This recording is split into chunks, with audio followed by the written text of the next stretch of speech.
ये है system on chip, पूरे फोन का ब्लॉक डायग्राम। इससे हमें ये पता चलता है कि कहां पे हमारी कौन सी लाइनें जाती हैं, कौन सा सेक्शन किस सेक्शन से कनेक्टेड है और कितने कितने वोल्टेज की सप्लाई कहां पे हमको चेक करनी है। तो यहाँ पे हमको ध्यान क्या रखना है, जो हमने सेक्शन अभी तक पढ़े हैं वो सारे सेक्शन यहाँ पे आपको देखने को मिलेंगे।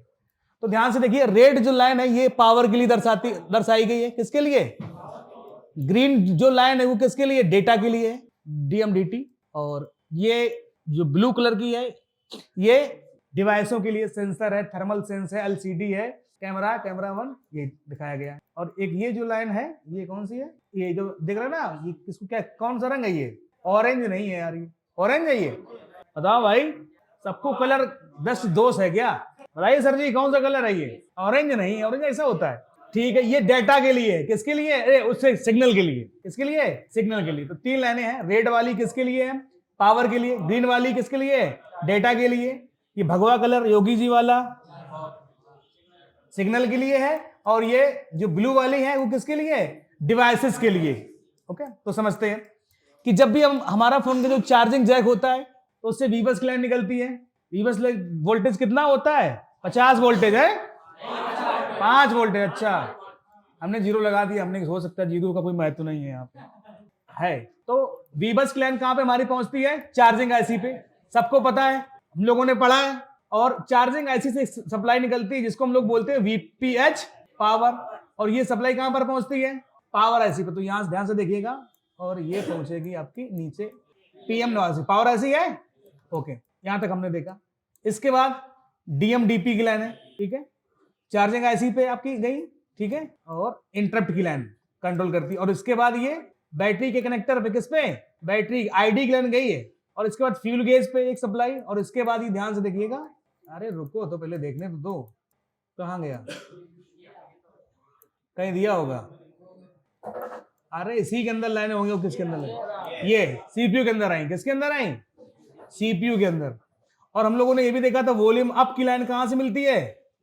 सीपीयू से। याद है? देखिए वॉल्यूम अप की लाइन दी गई है। चलिए फिर वापस यहीं पे आते हैं। तो डीएमडीपी की लाइन हमको पता चल गई।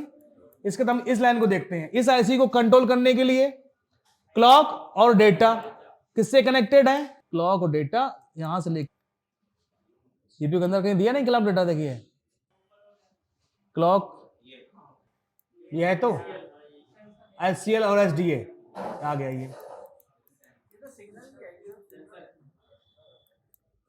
तो यही तो है क्लॉक और डेटा, नहीं देख रहे हो? एसडीए और एचसीएल। और हम लोग चेक क्या कर रहे थे? कहीं और हो गया?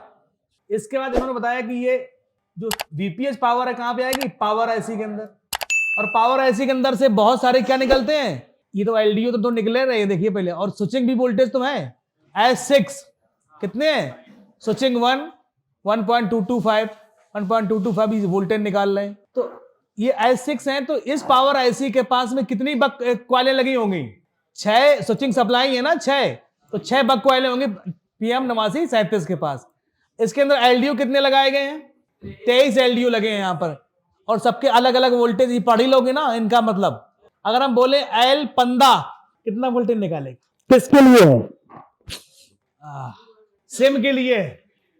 और सिम्पका के यहाँ वोल्टेज नहीं लिखा है। कितना वोल्टेज हमने पढ़ा है सिम सेक्शन, जिसको पता होगा वो बता सकता है। इसीलिए पूछा, पन्ना पलटो, पलटो पन्ना पलटो, सिम में दिखा होगा वोल्टेज, पलट लो, यही पलट लो। कमरे तो वैसे भी नहीं पलटते हो। 1.8 से लेके 3.0 वोल्टेज तक। कीपैड में 3.0 मिलता है, ठीक है, लिख लीजिए। तो ये सिम का यहाँ पे वोल्टेज नहीं लिखा है, लेकिन हमें अपना दिमाग तो लगाना है कि वहां पे हमने सेक्शन में कितना वोल्टेज पढ़ा था। L5 कितना वोल्टेज है? 1.8। और ये क्या? डिफॉल्ट ऑन है। याद करिए, जब हम लोगों ने एलडीओ पढ़े थे, पूरे मदरबोर्ड में जब ऑन करने जो डिवाइसें ऑन होती हैं तो L5 चाहिए होता है। और डिफॉल्ट ऑफ के लिए कौन था? L6 था। और इसी में देखिएगा बूस्ट भी बनेगा। अब इसके बाद यहां पर देखते हैं, हम लोगों ने क्रिस्टल देखा था किस पावर आईसी के साथ में कनेक्टेड होता है। यहाँ पे कितने का लगा है? 19.2 मेगाहर्ट्ज का क्रिस्टल लगा है। लेकिन यहीं से लाइन यहाँ पे आई और यहीं से फ्रीक्वेंसी कहां पे आ गई? दोनों इसी पे आ गई। माइक की सप्लाई हमने, ईयरफोन की सप्लाई किसकी देखी थी? आरडीओ का सेक्शन भी इसी के अंदर था। तो वही कहने को जितनी चीजें और हम लोगों ने पावर अच्छी तो देखा था। पावर ऑन रीसेट याद आया? पावर ऐसी से ही तो पावर ऑन रीसेट निकलता है, तो ये पावर ऑन रीसेट है। सीपीयू से कौन सा सिग्नल आता है वापस? अरे